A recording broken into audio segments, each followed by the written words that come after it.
Jadi bagaimana Pak Bupati, tadi waktu turun di BRI Kota Bunan tiba-tiba sempat ada marah-marah, itu kenapa Pak?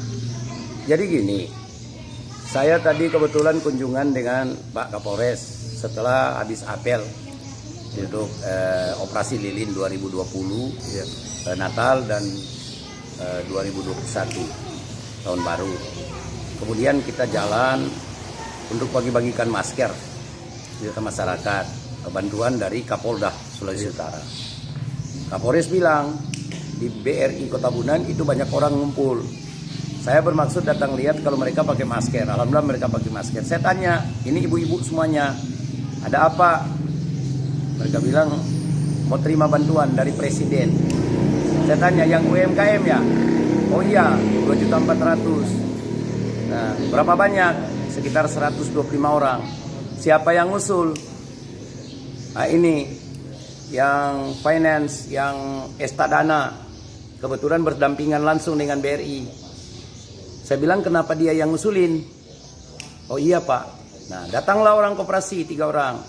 Saya tanya bagaimana mekanismenya. Dia bilang, ini nasabah kita semuanya Pak.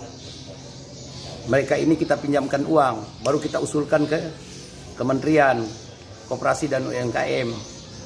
Saya tanya ke nasabah-nasabah itu, ibu-ibu, bagaimana cara pinjamannya? Jadi ada beberapa langsung kasih contoh.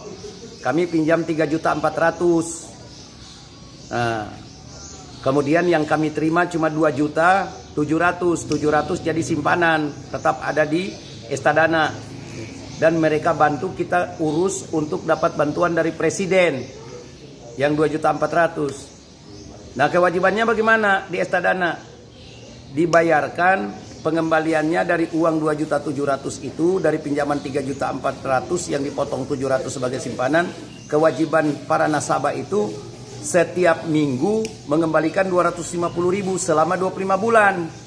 25 bulan itu 6 bulan 1 minggu. Berarti yang dikembalikan total 6.250.000. Wah, saya kaget. Berarti uang bantuan presiden untuk menghidupkan ekonomi kecil dan menengah oleh rakyat-rakyat ini yang kena dampak, uang itu tidak cukup menutupi bunga dari pinjaman yang diberikan Estadana. Pertanyaannya, kenapa niat presiden yang begitu bagus untuk membantu rakyat, kenapa Menteri Koperasi dan UMKM sebagai pelaksana teknis tidak mempercayakan kepada pemerintah atau BUMN agar tidak ada potongan atau pembayaran bunga?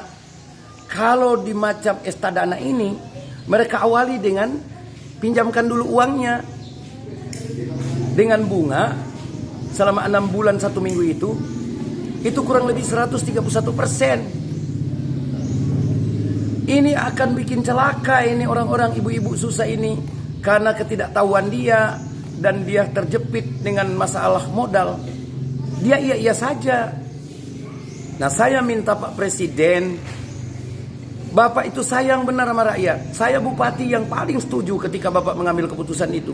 Gelontorkan sekian triliun untuk menghidupkan ekonomi lewat UMKM. Karena UMKM itu menampung kurang lebih 80-90 ribu, 90% tenaga kerja. Ini satu cara yang bagus. Tapi pelaksana teknis presiden, yaitu kementerian, justru tidak melihat dampaknya. Ini kesekian kali para menteri melakukan kesalahan.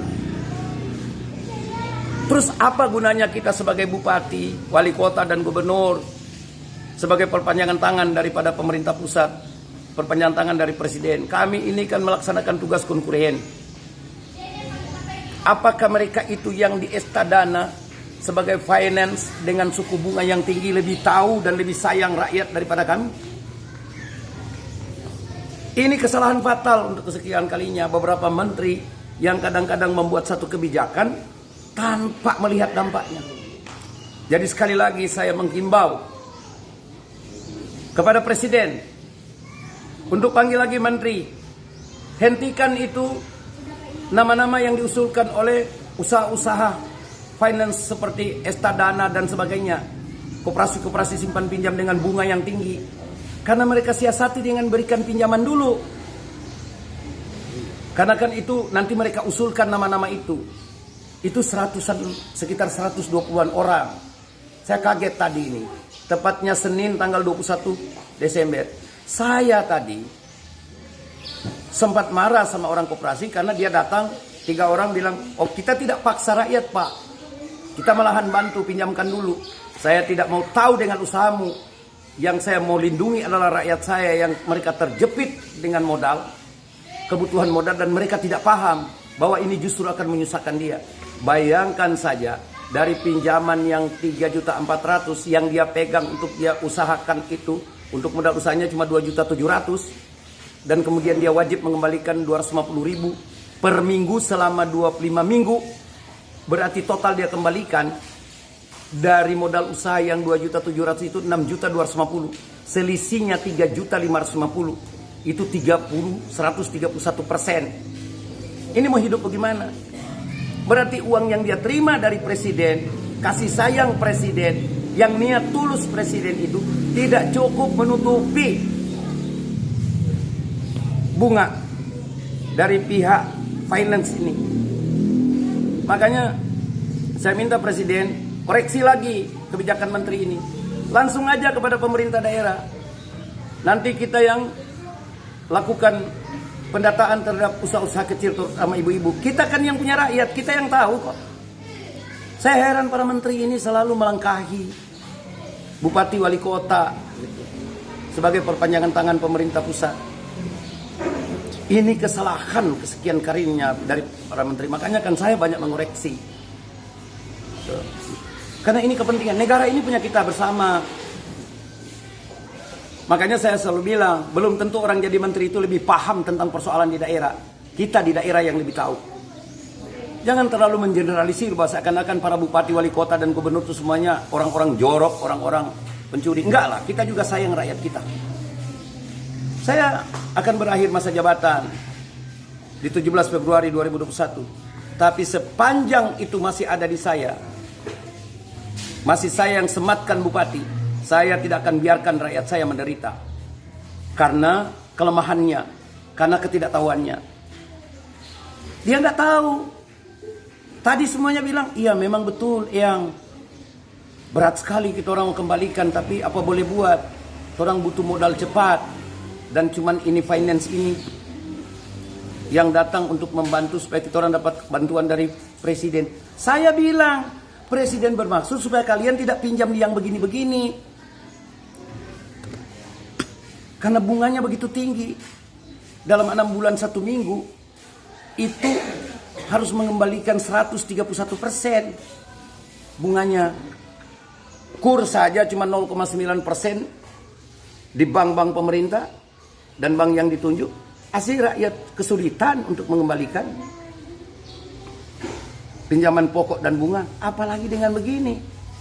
Sekali lagi saya minta presiden, mohon maaf, saya mengagumi Pak Presiden, langkah pikir daripada Pak Presiden mencintai rakyat Indonesia yang dalam kesulitan akibat COVID-19. Jangan nanti ini Bapak mendapatkan laporan-laporan yang baik. Ini contoh, salah satu contoh di Bolak Mongondo Timur. Saya tadi tidak sengaja sebenarnya, kebetulan diajak Kapolres ke situ melihat orang yang pakai masker. Setelah ditanya ternyata menerima bantuan, tapi diurus, difasilitasi oleh finance yang namanya Estadana itu, yang sudah duluan meminjamkan uang ke rakyat dengan bunga yang tinggi. Jadi itu yang bikin saya naik pitam nih. Sampai sore ini saya masih marah sekali itu. Saya tidak mau tinggalkan rakyat saya sebentar. Mereka itu menangis karena terlilit utang.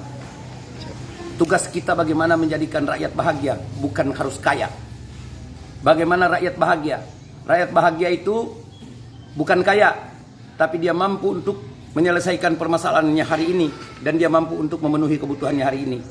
Karena tidak ada satu kepala pemerintahan dari zaman Nabi Adam sampai sekarang yang mampu membuat rakyatnya semuanya kaya. Tapi yang kita bisa upayakan membuat rakyat kita bahagia. Dan saya melihat itu yang diinginkan oleh Pak Jokowi. Jangan nanti keinginan Pak Jokowi itu disalah artikulasikan oleh para kabinetnya. Yang akhirnya uangnya nyasar, tidak ada manfaat buat rakyat. Itu dari saya. Saya